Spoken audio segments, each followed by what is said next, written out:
clearly from this event today here at Llandeilo, which was amazingly well attended.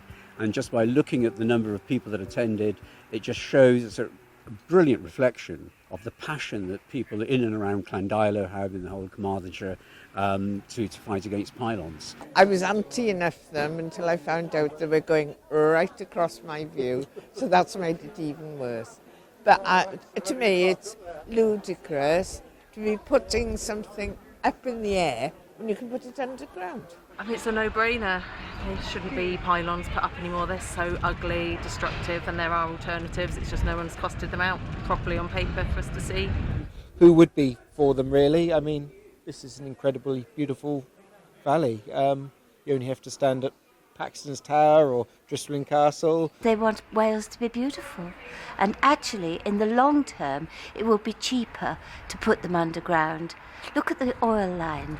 We can't see any sign of that now. It did cost a little bit more, but it's a false economy to put up pylons. It's probably one of the main criteria that I'll be selecting this year for this general election.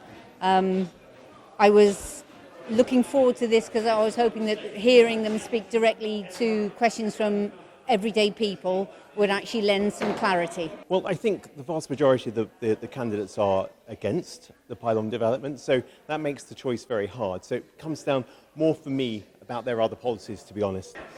I don't think that some of us should carry the biggest burden of paying in loss of amenity and value, and the tourism loss for the area is massive over 50 years for people who don't see the pylons to have the same benefit.